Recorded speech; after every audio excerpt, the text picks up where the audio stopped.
നമ്മള് റിയലിസവും ഐഡിയലിസവും ഒക്കെ എന്താണെന്ന് നാം നോക്കിക്കൊണ്ടിരുന്നത് അല്ലേ? റിയലിസം ഐഡിയലിസം എന്താണ്? ഈ റിയലിസം ഐഡിയലിസം എന്ന് പറയുന്നത് കുറച്ച് എന്താണ് ഓപ്പോസിറ്റ് ആയിട്ടുള്ള ഐഡിയാസ് ആണ് നമ്മൾ പറഞ്ഞു.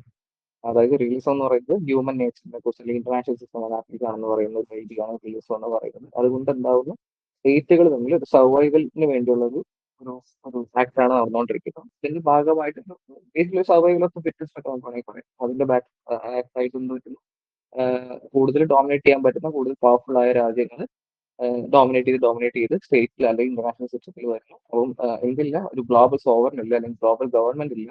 ഇതിനെയെല്ലാം നിയന്ത്രിച്ച് കൊണ്ടുപോകാൻ എന്നാണ് ഒന്ന് റിയലിസം പറയുന്നത്. ഐഡിയലിസം എന്ന് പറഞ്ഞാൽ ഇതിന്റെ ഒരു എക്സാക്ട് ഓപ്പോസിറ്റ് ഐഡിയ ആണ്. ഐഡിയലിസം പറയുന്നത് ഇന്റർനാഷണൽ കോർപ്പറേഷനിലൂടെ രാജ്യങ്ങൾ തമ്മിൽ സഹകരിച്ച് അല്ലെങ്കിൽ നാഷണൽ ഇൻസ്റ്റിറ്റ്യൂഷൻസിലൂടെ പൊളിറ്റിക്കൽ ഇൻസ്റ്റിറ്റ്യൂഷൻസിലൂടെ നമുക്ക് സഹകരണവും പീസും സ്റ്റെബിലിറ്റി ഒക്കെ ഉറപ്പുവരുത്താന്ന് പറയുന്ന ഒരു ഐഡിയ ആണ് ഐഡിയലിസം. റിയലിസം ഐഡിയലിസം തമ്മിൽ രണ്ട് വ്യത്യാസമുണ്ട്. പിന്നെ നമ്മൾ നിയോ റിയലിസത്തിനെ കുറിച്ച് പറഞ്ഞു അല്ലേ? നിയോ റിയലിസം എന്താണ്? ഈ ക്ലാസിക്കൽ റിയലിസത്തിനകത്ത് ഹ്യൂമൻ നേച്ചർ ഗ്രീഡി ആണ്. ഇപ്പൊ ഹ്യൂമൻ നേച്ചറിന്റെ എന്താണ് ഹ്യൂമൻ നേച്ചർ റിസോർട്ട് ചെയ്യുന്ന ഒരു കാര്യമാണ് കോൺഫ്ലിക്ട് എന്നാണ് നമ്മൾ ഈ റിയലിസത്തിൽ പറഞ്ഞു വെച്ചത്. പക്ഷെ എന്താണ് നിയോ റിയലിസത്തിൽ വരുമ്പോൾ ഹ്യൂമൻ നേച്ചറിന് അത്ര പ്രാധാന്യം കൊടുക്കാനും ഹ്യൂമൻ നേച്ചർ ആണ് പ്രധാനപ്പെട്ട കോൺഫ്ലിക്റ്റിന്റെ കാരണം നാഷണൽ സിസ്റ്റം ആണ് എന്നാണ് പറഞ്ഞു വെക്കുന്നത്. ഓക്കെ. ഓക്കെ. അപ്പൊ നമ്മൾ ക്ലാസിക്കൽ ലിബറലിസം ആണ് നോക്കാൻ പോകുന്നത്. ഓക്കെ. ലിബറലിസവും ലിബറലിസത്തിൽ തന്നെ പല ഭാഗങ്ങളൊക്കെയാണ് നോക്കുന്നത്. ഓക്കെ. ക്ലാസിക്കൽ ലിബറലിസത്തിന് പ്രധാനപ്പെട്ട ഒരു ഐഡിയ എന്ന് പറഞ്ഞു കഴിഞ്ഞാൽ ഈ ലിബറലിസം എന്ന് പറഞ്ഞ ഐഡിയ എന്താണ്? ലിബറലിസം എന്ന് പറഞ്ഞു കഴിഞ്ഞാൽ നമ്മൾ തിയറിറ്റിക്കലി പറയുമ്പോൾ അത് എന്താണ് ഫ്രീ മാർക്കറ്റ്. ഓക്കെ.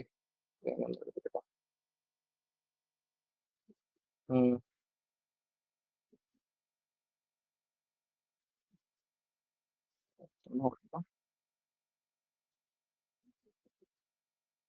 ഓക്കെ.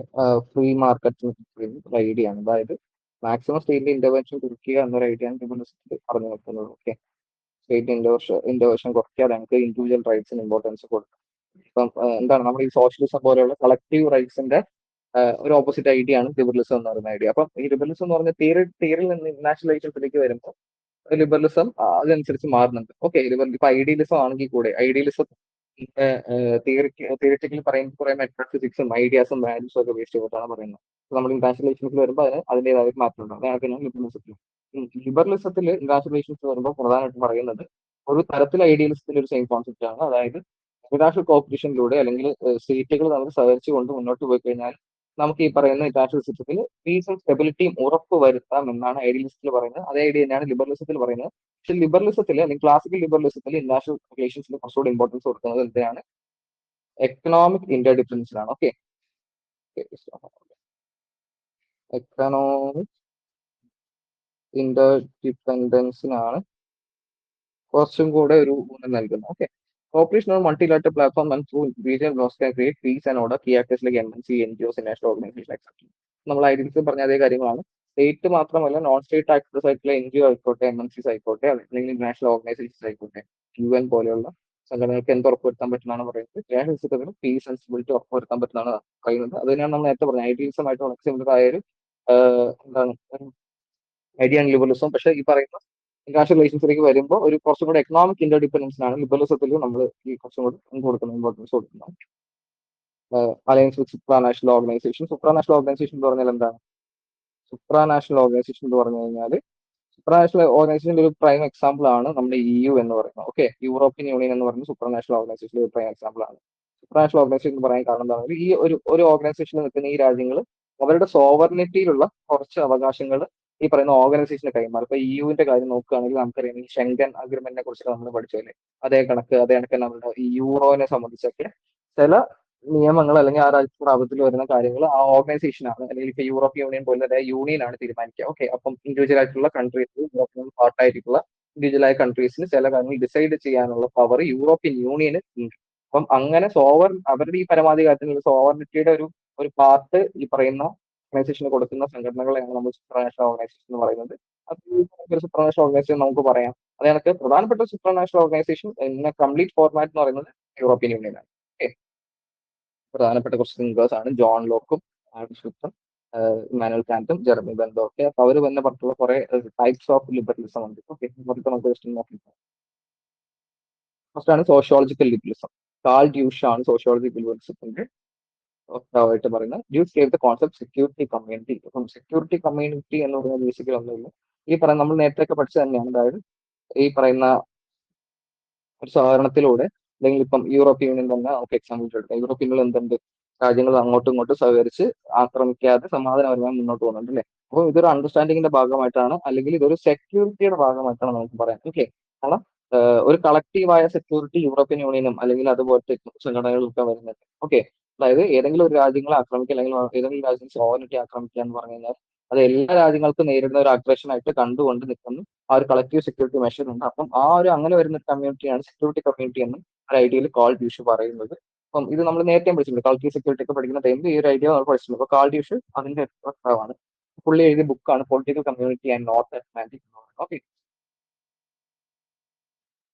അപ്പം പുള്ളി ഒരു 4 കണ്ടീഷൻസ് പറയുന്നു. സെക്യൂരിറ്റി കമ്മ്യൂണിറ്റി എന്ന് പറഞ്ഞൊരു കമ്മ്യൂണിറ്റി ഫുൾഫിൽ ആവണമെങ്കിൽ 4 കണ്ടീഷൻസ് പറയുന്നുണ്ട്. അതാണ് ഇത് സോഷ്യൽ കമ്മ്യൂണിക്കേഷൻ, ഈ പീപ്പിൾ ടു പീപ്പിൾ കണക്ഷൻ. അതാണ് നമ്മൾ നേരത്തെ യൂറോപ്യൻ യൂണിയന്റെ കാര്യം വെച്ച് പറഞ്ഞു. ഇപ്പൊ ഷെങ്കൻ അഗ്രിമെന്റ് കാര്യം പറഞ്ഞു. ഷെങ്കൻ അഗ്രിമെന്റ് എന്താണ്? ഈ ഷെങ്കൻ വിസ എന്നൊക്കെ പറയുന്നത് ബേസിക്കലി അത് പീപ്പിൾ ടു പീപ്പിൾ കണക്ടിവിറ്റി വളരെ ഈസി ആക്കാൻ വേണ്ടി അല്ലെങ്കിൽ യൂറോപ്യൻ യൂണിയനിലുള്ള രാജ്യങ്ങളിലുള്ള ആൾക്കാർ തമ്മിൽ അല്ലെങ്കിൽ മൈഗ്രേറ്റ് ചെയ്ത് പോകുന്ന ആൾക്കാരായിക്കോട്ടെ അവർക്ക് ഈ പറയുന്ന യൂറോപ്പിലെ രാജ്യങ്ങളിൽ അല്ലെങ്കിൽ യൂറോപ്യൻ യൂണിയന്റെ ഭാഗമായ രാജ്യങ്ങളിലേക്ക് ഈസിലി കണക്റ്റീവ് ആവാൻ അല്ലെങ്കിൽ മൊബിലിറ്റി കൂട്ടാൻ വേണ്ടി വന്ന ഒരു അഗ്രിമെന്റ് ആണ്. അപ്പം ഈ സോഷ്യൽ കമ്മ്യൂണിക്കേഷൻ ഇതൊരു തരത്തിൽ എന്താണ് സോഷ്യലൈസേഷൻ ആണ് സോഷ്യൽ കമ്മ്യൂണിക്കേഷൻ. അതാണ് ഗ്രേറ്റർ മൊബിലിറ്റി നമ്മളിപ്പോൾ പറഞ്ഞ പോയിന്റ് ആണ്. സ്ട്രോങ്ങർ എക്കണോമിക് ടൈപ്സ് ഇവർ തമ്മിൽ എന്ത് വേണം? കൂടുതൽ എക്കണോമിക് ടൈപ്സ് വേണം. കാരണം ട്രേഡും കൊമേഴ്സും കൂടുമ്പോൾ എന്ത് പറ്റുന്നുണ്ട്? ട്രേഡും കൊമേഴ്സും കൂടുമ്പോൾ അതിനനുസരിച്ച് തന്നെ എന്ത് വളരുന്നുണ്ട്? പല പല പല മേഖലകളിലേക്ക് ഈ ബന്ധം വളരും. ഓക്കെ, ഡിഫൻസിലേക്ക് അതേപോലെ തന്നെ ഫുഡ് ചെയിൻസിലേക്ക്. അപ്പം ഇങ്ങനെ രീതിയിൽ ഈ ട്രേഡ് കൊമേഴ്സ് വളരുമ്പോൾ രാജ്യങ്ങൾ തമ്മിലുള്ള ബന്ധം വളർന്നുകൊണ്ട് അതാണ് mutual human transaction. Mutual human transaction പറഞ്ഞാൽ എന്താണ്? മ്യൂച്വൽ ഹ്യൂമൻ ട്രാൻസാക്ഷൻ എന്ന് പറഞ്ഞു കഴിഞ്ഞാൽ ഇത് തന്നെ ഈ വർക്കിന്റെ ഒക്കെ ആവശ്യത്തിന് നമ്മൾ നേരത്തെ പറഞ്ഞ പീപ്പിൾ ടു പീപ്പിൾ കണക്ടിവിറ്റി തന്നെയാണ്. എന്താണ് ഈസിലി വർക്കിന്റെ ആവശ്യത്തിനായിക്കോട്ടെ അക്കാഡമിക് ആവശ്യങ്ങൾക്ക് ആയിക്കോട്ടെ ഈ സിറ്റിസൺസ് തമ്മിൽ അങ്ങോട്ടും ഇങ്ങോട്ടും ഈസിലി കണക്ട് ചെയ്യാൻ പറ്റുന്ന രീതിയിൽ അല്ലെങ്കിൽ അവർക്ക് ട്രാവൽ ചെയ്യാൻ പറ്റുന്ന സാഹചര്യം ഉണ്ടെങ്കിൽ ഇതൊക്കെ നമുക്കൊരു സെക്യൂരിറ്റി കമ്മിറ്റിയുടെ ഭാഗമായിട്ട് പറയാനാണ് ക്വാളിറ്റി ഇഷ്യൂ പറയുന്നത്. പിന്നെ നമ്മൾ മനസ്സിലാക്കുക നമ്മൾ ഇതിനകത്ത് കുറെ ബുക്സിന്റെ കാര്യം പറയുന്നുണ്ട്. ഇവരുടെ ഒരു കോൺസെപ്റ്റ് പറയുന്നത് ഇതൊക്കെ ഇമ്പോർട്ടന്റ് ആണ്. ഇപ്പോൾ ഞാൻ പറഞ്ഞു മോഡൽ 1 ആണ് സെക്കൻഡ് സിലബസിൽ ഏറ്റവും കൂടുതൽ പ്രീവിയസ് ക്വസ്റ്റ്യൻസ് വന്നിട്ടുള്ള മോഡൽ. സിലബസിൽ ഏറ്റവും കൂടുതൽ പ്രീവിയസ് ഇയർ ക്വസ്റ്റ്യൻസ് വന്നിട്ടുള്ള മോഡൽ മൊഡ്യൂൾ 1 ആണ്. കൂടുതലും വരുന്ന ഈ റീസൺ അസേർഷൻ ടൈപ്സ് ക്വസ്റ്റ്യൻ ആണ്. ഓക്കെ. അപ്പം ഒരു കോൺസെപ്റ്റിനെ കുറിച്ച് ഒരു റീസൺ കൊടുക്കും അല്ലെങ്കിൽ ഒരു അസേർഷൻ കൊടുക്കും. അപ്പോൾ അതിന്റെ റീസൺ കറക്റ്റ് ആണെന്നൊക്കെ വെച്ചാണ് ചോദിക്കാറ്. പിന്നെ കൂടുതലും ചോദിക്കുന്നത് ഈ പറയുന്ന എന്താണ് ബുക്സ് ഓതേഴ്സ് വെച്ചിട്ടൊക്കെയാണ് ചോദിക്കുക. ഓക്കെ. പിന്നെ ക്രോണോളജി ഇമ്പോർട്ടന്റ് ആണ്. ക്രോണോളജി നിങ്ങൾ വർഷം സ്പെസിഫിക് ആയിട്ട് പഠിക്കണമെന്നില്ല. സ്റ്റിൽ ആ ഒരു ഓർഡർ ഉണ്ടല്ലോ ക്രോണോളജിക് ഓർഡർ അതൊന്ന് മനസ്സിലാക്കി വെക്കുന്നത് നല്ലത്.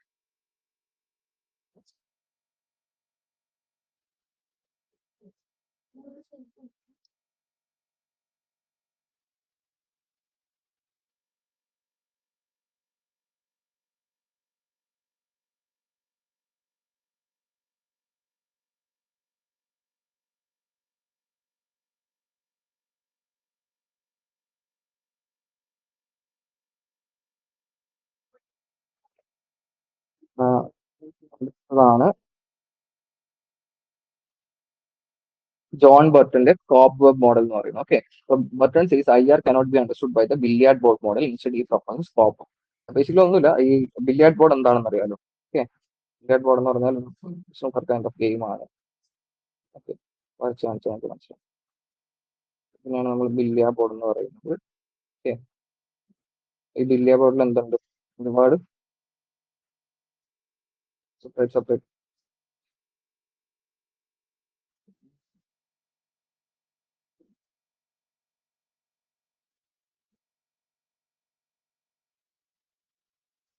സെപ്പറേറ്റ് സെപ്പറേറ്റ് ബോൾസ് ഉണ്ട്. അപ്പം ഇത് ഏതെങ്കിലും ഒരു പ്ലെയർ നിന്ന്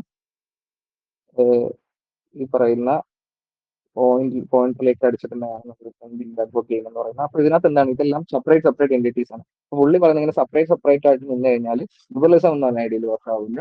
അതാണ് പുള്ളി ഉദ്ദേശിക്കുന്നത് ഈ ക്ലോപ്പ് വെബ് എന്ന് പറയും. ക്ലോപ്പ് വെബ് എന്ന് പറഞ്ഞാൽ എന്താണ്? വെബാണ് ബേസിക്കലി. ഓക്കെ. ഒരു എക്സലന്റ് പോലെ ഒരു വെബ് ക്രിയേറ്റ് ചെയ്തെടുക്കുക. ഓക്കെ. മോസ്റ്റ്ലി എക്കണോമിക് ഇന്റർഡിപെൻഡൻസ് കൂടുതലായിട്ട് കൊണ്ടുവരിക. രാജ്യങ്ങൾ തമ്മിലുള്ള എല്ലാ മേഖലയിലുള്ള ശൃംഖലകളും ഒന്നിച്ച് ഒരേപോലെ പ്രവർത്തിക്കുന്ന രീതിയിലേക്ക് കൊണ്ടുവരിക എന്നാണ് ജോൺ ബട്ടൺ ടോപ്പ് വെബ് മോഡലിലൂടെ ഉദ്ദേശിക്കുന്നത്. അപ്പം ആ,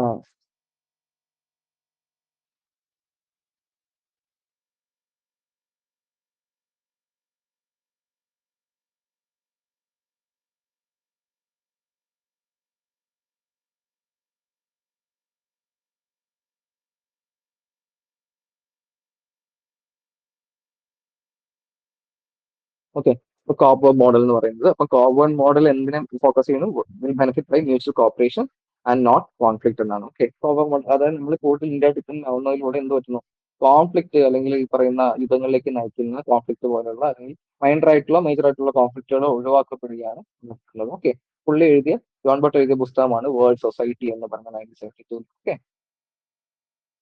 അതാണ് ജെയിംസ് റോസനോയുടെ ട്രാൻസാക്ഷണൽ നെറ്റ്വർക്ക്സും. ട്രാൻസാക്ഷണൽ നെറ്റ്വർക്ക്സും ഒരു തരത്തിലുള്ള ഒരു ക്ലോബോ മോഡൽ തന്നെയാണ്. അതായത് ഈ പറയുന്ന ഡിഫറെന്റ് നേഷൻസ് തമ്മിൽ നമ്മളൊരു ട്രാൻസ്നാഷണൽ നെറ്റ്വർക്ക് ക്രിയേറ്റ് ചെയ്തെടുക്കുക. ഓക്കെ. എക്കണോമിക് ഇന്റർ ഡിപെൻഡൻസ് ആയോ ട്രേഡ് കൊമേഴ്സ് ഡിഫൻസ് അങ്ങനത്തെ എല്ലാ മേഖലകളും ഈ പറയുന്ന രീതിയിൽ പല രാജ്യങ്ങൾ തമ്മിൽ ഒരു ഇന്റർ ഡിപെൻഡൻസ് അല്ലെങ്കിൽ ഒരു ശൃംഖല ക്രിയേറ്റ് ചെയ്തെടുക്കുക എന്നാണ് ട്രാൻസ്നാഷണൽ നെറ്റ്വർക്ക്സും ജെയിംസ് റോസനോന്റെ ഈ ഒരു സെയിം ഐഡിയ തന്നെയാണ് നമ്മൾ നേരത്തെ പഠിച്ച കോപ്പർ മോഡലിന്റെ ജോൺ ബർട്ടന്റെ സെയിം ഐഡിയ തന്നെയാണ് ട്രാൻസ്നാഷണൽ നെറ്റ്വർക്ക്സും വരുന്നത്. പുള്ളി എഴുതിയ പുസ്തകമാണ് study of global Inter dependence എന്ന് പറയുന്നത് 1980-ലാണ്. ഓക്കെ. ഇതാണ് ഇന്റർ ഡിപെൻഡൻസ് ലിബറലിസം. ഓക്കെ. ഇതെല്ലാം നമ്മൾ ഇത്രയും നേരം പറഞ്ഞത് സെയിം ഐഡിയസ് തന്നെയാണ്. പിന്നെ പല ആൾക്കാർ പറഞ്ഞിട്ടുണ്ട്. പിന്നെ ഈ തിയറികൾക്ക് സെപ്പറേറ്റ് തിയറികളൊക്കെ ഉണ്ടാവും. അപ്പോൾ നിങ്ങൾ അതൊക്കെ നോക്കി വെക്കുക. എഴുതിയ പുസ്തകവും ഇമ്പോർട്ടൻ്റ് ആണ് കേട്ടോ. Action and reaction world politics ആണ് റിച്ചാർഡ് റോസ്ട്രെയിൻസ് എഴുതിയ പുസ്തകം. അപ്പം ട്രേഡിംഗ് സ്റ്റേറ്റ്സിന്റെ കാര്യമാണ് പറയുന്നത്. അപ്പം പുള്ളിയാണ് ഒരു പ്രധാനപ്പെട്ട രീതിയിൽ അല്ലെങ്കിൽ എക്കണോമിക്സും IR തമ്മിലുള്ള റിലേഷനെ കുറിച്ച് അല്ലെങ്കിൽ എക്കണോമിക്സ് മേജറായിട്ട് സ്റ്റഡി ചെയ്ത ഒരാൾ എന്ന് പറഞ്ഞാൽ റിച്ചാർഡ് റോസ്ട്രെയിൻ ആണ്. ഈ പറയുന്ന രീതിയിൽ സ്റ്റഡി ചെയ്ത ഒരാൾ റിച്ചാർഡ് റോസ്ട്രെയിൻ ആണ്. ഇപ്പൊ ട്രേഡിംഗ് സ്റ്റേറ്റ്സിനെ കുറിച്ചാണ് പുള്ളി പറയുന്നത്. Most economically successful countries of the post war period R Japan, Germany and south Korea. Okay. ഇപ്പം പുള്ളി പറയുന്നത് ട്രേഡിലൂടെയാണ് ഈ രാജ്യങ്ങൾ ഉയർന്നു വന്നതെന്നാണ് പറയുന്നത്. ഇപ്പൊ നമ്മൾ പോസ്റ്റ് വാർ പീരീഡ് എടുത്ത് നോക്കിക്കഴിഞ്ഞാൽ ജപ്പാനും ജർമ്മനിയും സൗത്ത് കൊറിയയും. ഓക്കെ. ജപ്പാനും ജർമ്മനിയും ഈ പറയുന്ന രീതിയിൽ വേൾഡ് വാറിൽ ഡയറക്റ്റ് കോൺഫ്ലിക്ട് തമ്മിലല്ല, ഇവർ ഒരലയായിട്ട് നിന്ന് പറയുന്ന രീതിയിൽ കോൺഫ്ലിക്റ്റിൽ ഏർപ്പെട്ട് ഒരുപാട് നാശനഷ്ടങ്ങൾ സംഭവിച്ച എക്കണോമി തകർന്ന് തരിപ്പണമായ രാജ്യങ്ങളാണ് ജപ്പാനും ജർമ്മനിയൊക്കെ. അത് കണക്ക് തന്നെ സൗത്ത് കൊറിയ എന്ത് പറ്റുന്നുണ്ട്? ഈ പറയുന്ന രീതിയിൽ വേൾഡ് വാറിന് ശേഷം US sorry USSR north Korea back ചെയ്യും, സൗത്ത് കൊറിയ US ബാക്ക് ചെയ്യുകയും ചെയ്യുന്ന ഒരു പ്രോക്സി വാർ എന്നൊക്കെ നമുക്ക് അറിയാം. ഓക്കെ. അവർ തമ്മിലൊരു പ്രോക്സി വാർ നടത്തി അങ്ങനെ നോർത്ത് കൊറിയ സൗത്ത് കൊറിയ അധിനിവേശം നടത്തുകയൊക്കെ ചെയ്യുന്നുണ്ട്. അപ്പൊ അതിന്റെ ഭാഗമായിട്ട് സൗത്ത് കൊറിയയിലും ഒരുപാട് നാശനഷ്ടങ്ങളും എക്കണോമി തകരുന്ന അവസ്ഥയിലേക്ക് വന്നെത്തിയിട്ടുണ്ട്. അപ്പം ഇതിൽ നിന്നൊക്കെ ഇവർ കരകയറി വരുന്നത് എങ്ങനെയാണ്? ട്രേഡ് നടത്തിയിട്ടാണ്. ഓക്കെ. ഈ പറയുന്ന എക്കണോമിക് ഇന്റർ ഡിപെൻഡൻസിലൂടെയാണ് ഇവർ ഈ പറയുന്ന രീതിയിൽ തുടർന്ന് വരുന്നത് എന്നാണ് പറഞ്ഞു വെക്കുന്നത് റിച്ചാർഡ് റോസ്ട്രെയിൻ. അപ്പൊ ട്രേഡിംഗ് സ്റ്റേറ്റ്സിൽ എന്തുണ്ടാവും? എക്കണോമിക് പ്രോസ്പെരിറ്റി ഉണ്ടാവും എന്നാണ് റിച്ചാർഡ് റോസ്ട്രെയിൻ ഇന്റർ ഡിപെൻഡൻസ് ലിബറലിസത്തിലൂടെ പറയുന്നത്. ഓക്കെ. ഇപ്പം ആദ്യം ഉള്ള കുറച്ച് മെയിൻ പ്രൊപ്പോണൻസും വളരെ മെയിൻ പ്രൊപ്പോണന്റ് ആണ് റിച്ചാർഡ് റോസ്ട്രെയിൻ ഈ എക്കണോമിക്സും IR തമ്മിലുള്ള ബന്ധത്തിനെ കുറിച്ച്. ഓക്കെ.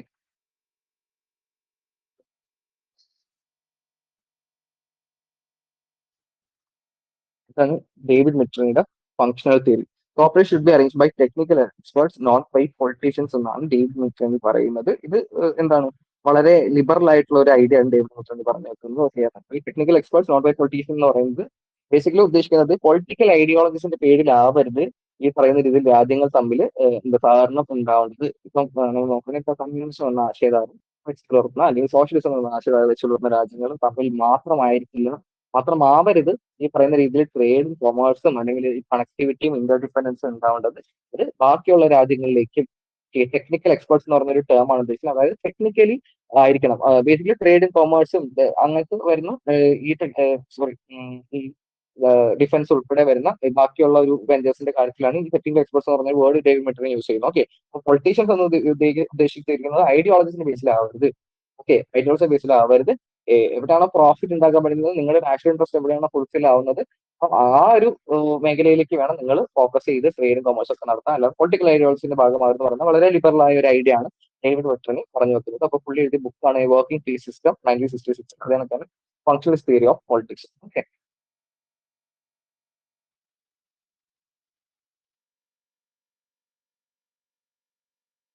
അതാണ് ഏണസ്റ്റ് ഹാസ് പറഞ്ഞ neo functional theory or spill over effect എന്ന് പറയുന്നത്. ഓക്കെ. അപ്പം ഫങ്ഷണൽ തിയറിയുടെ തന്നെ ഒരു നിയോ വേർഷൻ ആണ് അല്ലെങ്കിൽ neo version. Okay. Haas says integration in IR depends on spill over effect that is increase cooperation in one area leads to increase cooperation in other area.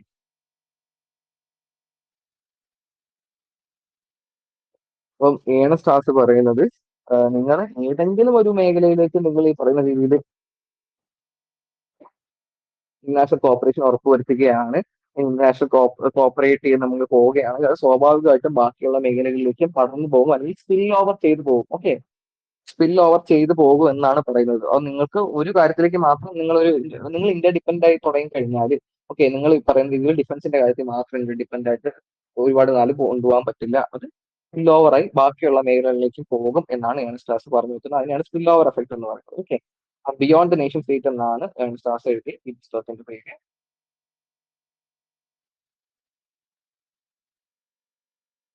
ഇതാണ് institutional liberalism. Robert കൊഹെയിനും Joseph നെയ്യും ആണ് അതിന്റെ main professor. Joseph നെയ് അറിയാലോ, നമ്മുടെ soft power smart പവറിനെ കുറിച്ചൊക്കെ സമാനമായ രീതിയിൽ പ്രൊപ്പോണ്ട് ചെയ്ത ആളാണ് ജോസഫ് നെയ്. അപ്പം കോംപ്ലക്സ് ഇന്റർഡിപെൻഡൻസിനെ കുറിച്ചാണ് പറയുന്നത്. Method of state leaders various branches of government and different actors Indian relation between state. അപ്പം പുള്ളി പറയുന്നത് ഡയറക്ട്ലി ഈ പറയുന്ന ഗവൺമെന്റ് സ്റ്റേറ്റ് ഹെഡ് അല്ലെങ്കിൽ സ്റ്റേറ്റിന്റെ ഹെഡുകൾ തമ്മിൽ മാത്രമാണ് ചർച്ച നടക്കുന്നത്. ഗവൺമെന്റ് അതിന്റെ വേരിയസ് ബ്രാഞ്ചസ് ബാക്കിയുള്ള ഒരു വേറൊരു സ്റ്റേറ്റിന്റെ ഗവൺമെന്റ് വേരിയസ് ബ്രാഞ്ചസ് ആയിട്ടും, അല്ലെങ്കിൽ അവിടുത്തെ ഈ പറയുന്ന നോൺ സ്റ്റേറ്റ് ആക്ടേഴ്സ് ആയിക്കോട്ടെ, അവരൊക്കെ തമ്മിൽ എന്താണ് ഒരു ഇന്റർഡിപെൻഡൻസ് ഉണ്ടാക്കി വെക്കണമെന്നാണ് പറയുന്നത്. ഓക്കെ, അതുകൊണ്ടാണ് ഇതിനെ കോംപ്ലക്സ് ഇന്റർഡിപെൻഡൻസ് പറയുന്നത്. അതായത് സ്റ്റേറ്റും ഡയറക്ട്ലി മാത്രമല്ല ഇൻഡയറക്ട്ലി ഈ പറയുന്ന ഗവൺമെന്റ് ഏജൻസീസിലൂടെ അല്ലെങ്കിൽ നോൺ സ്റ്റേറ്റ് ആക്ടേഴ്സിലൂടെ NGOസിലൂടെ ഒക്കെ ഒരു ഡിപ്പെൻഡൻസ് ഈ പറയുന്ന രാജ്യങ്ങൾ അല്ലെങ്കിൽ സ്റ്റേറ്റുകളായിട്ട് കൊണ്ടുപോകണം എന്നാണ് ഇൻസ്റ്റിറ്റ്യൂഷൻ ലിബറലിസത്തിലൂടെ റോബർട്ട് കോഹനും ജോസഫ് നെയ്യും പറഞ്ഞു വെക്കുന്നത്. അപ്പൊ അവർ എഴുതിയ ഒരു പുസ്തകമാണ് പവർ ആൻഡ് ഇന്റർഡിപെൻഡൻസ് പറയുന്നത്. ഇതാണ് റിപ്പബ്ലിക്കൻ ലിബറലിസം. ഇമാനുവൽ കാന്റ് ആണ് റിപ്പബ്ലിക്കൻ ലിബറലിസത്തിന്റെ ആള്. പെർപ്പച്വൽ പീസ് തിയറി എന്ന് പറഞ്ഞൊരു പീസ് തിയറി പുള്ളി പറയുന്നുണ്ട്. പുള്ളി ബേസിക്കലി പെർപ്പച്വൽ പീസ് തിയറിയിൽ പറയുന്ന 2 പോയിന്റ് ആണ്. ഒന്ന് എന്ന് പറയുന്നത് ഈ റിപ്പബ്ലിക് ആയിട്ടുള്ള സ്റ്റേറ്റുകളിൽ ഈ പറയുന്ന രീതിയിൽ പീസും സ്റ്റെബിലിറ്റിയും ഉറപ്പുവരുത്താൻ കഴിയും. റിപ്പബ്ലിക് ആയിട്ടുള്ള സ്റ്റേറ്റുകളിൽ ഈ പറയുന്ന പീസും സ്റ്റെബിലിറ്റി നമുക്ക് ഉറപ്പുവരുത്താൻ കഴിയുന്നതാണ് പറയുന്നത്. എന്താണ് റിപ്പബ്ലിക് എന്ന് പറഞ്ഞാൽ എന്താണെന്ന് അറിയാമോ? എന്ന് പറഞ്ഞാൽ സ്റ്റേറ്റിന്റെ ഹെഡ് മൊണാർക്ക് ആവാതിരിക്കുക എന്ന് പറയുന്നതാണ് റിപ്പബ്ലിക്. അതായത് സ്റ്റേറ്റിന്റെ ഹെഡിനെ എലക്ട് ചെയ്യപ്പെടുന്നതാണ് റിപ്പബ്ലിക് എന്ന് പറയുന്നത്. ഓക്കെ, അപ്പം പുള്ളി അടുത്തായിട്ട് പറയുന്നത് എന്താണ്, ഈ പറയുന്ന രീതിയിൽ എക്കണോമിക് ഇന്റർഡിപെൻഡൻസ് ഉള്ള രാജ്യങ്ങൾ എന്തുണ്ടാവും, പീസ് ഉണ്ടാവും, സമാധാന സ്റ്റെബിലിറ്റി ഉണ്ടാവും എന്നാണ് പറഞ്ഞു വെക്കുന്നത്. ഓക്കെ, അപ്പൊ അതിനാണ് പെർപ്പച്വൽ പീസ് തിയറി എന്ന് പറയുന്നത്. വേറൊരു പോയിന്റ് എന്താണ്, റിപ്പബ്ലിക് ആയിട്ടുള്ള രാജ്യങ്ങളിൽ സമാധാന സ്റ്റെബിലിറ്റി നമുക്ക് ഉറപ്പുവരുത്താൻ കഴിയും എന്നാണ് പറയുന്നത്. ഓക്കെ, മെറ്റാഫിസിക്സ് ഓഫ് മോറൽസ് എന്നാണ് പുള്ളി എഴുതിയ പുസ്തകത്തിന്റെ പേര്. ആറ് ഇമ്മാനുവൽ പുസ്തകം. ഓക്കെ, അത് മൈക്കിൾ ഡോയലിന്റെ democratic peace possible only in democracy.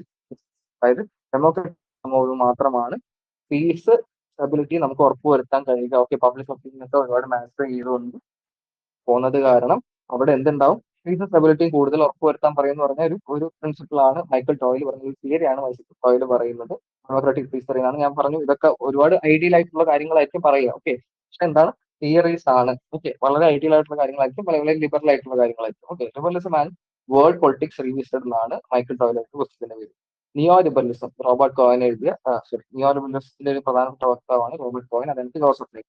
Joseph നെയ് ആണ് നമ്മൾ പറയുന്നത് സ്മാർട്ട് പവറിനെ സോഫ്റ്റ് പവറിനെ കുറിച്ചൊക്കെ പ്രധാനപ്പെട്ട രീതിയിൽ സംസാരിച്ചിട്ടുള്ള ആളാണ് ജോസഫ് നെയ്. Late form of liberalism, free market economic policies, minimum state and basis power.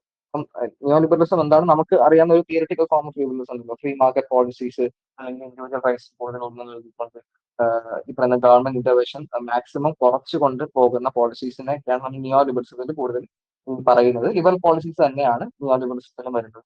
Okay, uncle is very musical hand concept ഒക്കെ എല്ലാവർക്കും അറിയാമെന്ന് വിചാരിക്കുന്നു. ഓക്കെ, നമ്മൾ ഡീപ്പായിട്ടൊന്നും പോകുന്നില്ല. അതിന്റെ പോയിന്റ്സ് നോക്കുക, എഴുതി വെച്ചിട്ട് നോക്കാം.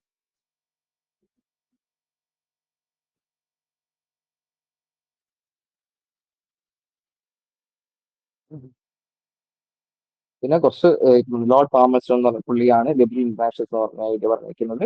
അടുത്താണ് വൂഡ്രോ വിൽസൺ പറഞ്ഞ ഐഡിയയാണ് വിൽസണിസം എന്ന് പറയുന്നത്. വിൽസണിസം ബേസിക്കലി ഒന്നുമില്ല, ഇത് തന്നെയാണ് നമ്മൾ നേരത്തെ പറഞ്ഞ എക്കണോമിക് ഇന്റർഡിപെൻസിലൂടെ അല്ലെങ്കിൽ രാജ്യങ്ങൾ തമ്മിൽ കോപ്പറേഷനിലൂടെ ഒരു ഐഡിയ ആണ്, ഒരു ഐഡിയലിസത്തിന്റെ ഒരു വേറൊരു ഐഡിയ ആണ് വൂഡ്രോ വിൽസൺ പറഞ്ഞു വെക്കുന്നത്. ഇന്റർനാഷണൽ കോപ്പറേഷനിലൂടെ അല്ലെങ്കിൽ പൊളിറ്റിക്കൽ ഇൻസ്റ്റിറ്റ്യൂഷൻസിലൂടെ നമുക്ക് പീസ് ആൻഡ് സ്റ്റെബിലിറ്റി ഉറപ്പുവരുത്താൻ പറ്റുമെന്നാണ് വിൽസണിസം പറയുന്നത്. അടുത്താണ് ചാൾസ് പി കിൻഡർബർഗിന്റെ ഹെജമോണിക് സ്റ്റെബിലിറ്റി തിയറി. ഈ ഹെജമോണിക് സ്റ്റെബിലിറ്റി തിയറി എന്ന് പറഞ്ഞാൽ ഈ ഒരു യൂണിപോളാർ വേൾഡിനെ സപ്പോർട്ട് ചെയ്യുന്ന ഒരു തിയറിയാണ് ഹെജമോണിക് സ്റ്റെബിലിറ്റി തിയറി ബേസിക്കലി.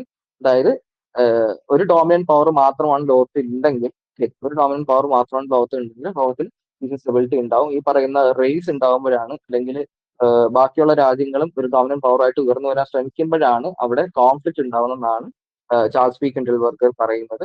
അതുകൊണ്ടാണ് ഹെജമോണിക് സ്റ്റെബിലിറ്റി തിയറി എന്ന് പറയുന്നത്. ഒരു ഹെജിമോൺ മാത്രമാണ് ഹെജിമോൺ മാത്രമാണ് ഇല്ലെങ്കിൽ അവിടെ സ്റ്റെബിലിറ്റി ഉണ്ടാവും എന്നാണ് പറയുന്നത്. ഓക്കെ, ഇതാണ് social constructivism. Focus on ideas, interest and additional factors in international relations. Constructivism എന്ന് ഉദ്ദേശിക്കുന്നത് ഐഡിയാസ്, ഇൻട്രസ്റ്റ്, വാല്യൂസ്, എത്തിക്സ് ഒക്കെയാണ് ഇതുണ്ടാക്കുന്നത് നമ്മുടെ ഈ സൊസൈറ്റീനെ അല്ലെങ്കിൽ സ്റ്റേറ്റിനെ കൺസ്ട്രക്ട് ചെയ്തെടുക്കുന്നതെന്നാണ് സോഷ്യൽ കൺസ്ട്രക്റ്റിവിസം പറയുന്നത്. Term constructivism was coined by Nicholas Onuf എന്ന് പറയുന്ന ഒരു പുള്ളിക്കാരൻ വേൾഡ് ഓഫ് അവർ മേക്കിംഗ് എന്ന് പറയുന്ന പുസ്തകത്തിലാണ് കൺസ്ട്രക്റ്റിവിസം എന്ന വാക്ക് ആദ്യമായി ഉപയോഗിക്കുന്നത്. 1999. Okay. Constructive says that it's the very interaction with other actors that creates new identities and new interests. Okay. അപ്പം ഇത് ബേസിക്കലി ഒരു തരം ഡയലക്റ്റിക് അപ്രോച്ച് ആണ്. ഞാൻ പറഞ്ഞിട്ടുണ്ട് ഡയലക്റ്റിക് എന്ന് പറഞ്ഞാൽ എന്താണ്, ഒരു ഐഡിയയും വേറൊരു ഐഡിയയും തമ്മിൽ ഒരു കോൺഫ്ലിക്ട് ഉണ്ടാവുന്നു, അതിന്റെ ഭാഗമായിട്ട് ഒരു പുതിയൊരു ഐഡിയ ഉണ്ടാവുന്നു, പുതിയൊരു ഐഡിയ ഡെവലപ്പ് ആയി വരുന്നത്. ഓക്കെ. വാക്കിനെ തീസിസ്, ആന്റി തീസിസ്, സിന്തസിസ് എന്ന് വിളിക്കാറുണ്ട്. ഓക്കെ. അപ്പൊ ഇത് തന്നെയാണ് കൺസ്ട്രക്റ്റീവിൽ പറയുന്നത്. ഈ ഐഡിയാസും ഇൻട്രസ്റ്റ് തമ്മിൽ ഒരു കോൺഫ്ലിക്ട് ഉണ്ടാകുമ്പോൾ അവിടെ ഒരു പുതിയ ഐഡിയാസും ഇൻട്രസ്റ്റുകൾ ക്രിയേറ്റ് ആയി വരുന്നു. അങ്ങനെയാണ് ഇന്നത്തെ സിസ്റ്റം ഒരു കൺസ്ട്രക്റ്റഡ് സിസ്റ്റം ആണെന്ന് പറയുന്നത്. ഓക്കെ. ഐഡിയാസും ഈ പറയുന്ന ഇൻട്രസ്റ്റും ഒക്കെ കൺസ്ട്രക്ട് ചെയ്ത് വരുന്ന ഒരു സിസ്റ്റമാണ് ഇന്റർനാഷണൽ സിസ്റ്റം എന്ന് പറയുന്നത്. ഓക്കെ. ഇതൊരു പ്രധാനപ്പെട്ട വക്താവാണ് അലക്സാണ്ടർ വെൻഗട്ട് എന്ന് പറയുന്നത്. ഓക്കെ. അപ്പൊ പുള്ളിയുടെ ഒരു പുസ്തകം കൂടെയാണ് anarchy is what state. Okay. പുള്ളി പറഞ്ഞൊരു കോട്ട് ഇവിടെ കൊടുത്തിട്ടുണ്ട്. Anarchy is not given, it's what states make profit. In his famous 1992 article Wendt criticise neorealism on point anarchy compels state to take certain action. Okay. അപ്പം anarchy is not given, it is what state makes profit എന്ന് പുള്ളി ഉദ്ദേശിക്കുന്നത് എന്ന് പറഞ്ഞാൽ, പുള്ളി പറയുന്നത് international system അനാർക്കിയൊക്കെയാണ്, ശരിയാണ്. പക്ഷെ അനാർക്കിയിലായതുകൊണ്ട് അവിടെ കോൺഫ്ലിക്ട് ഉണ്ടാവണമെന്നില്ല. അനാർക്കിയിലായതുകൊണ്ട് അവിടെ കോൺഫ്ലിക്ട് ഉണ്ടാവണമെന്നില്ല.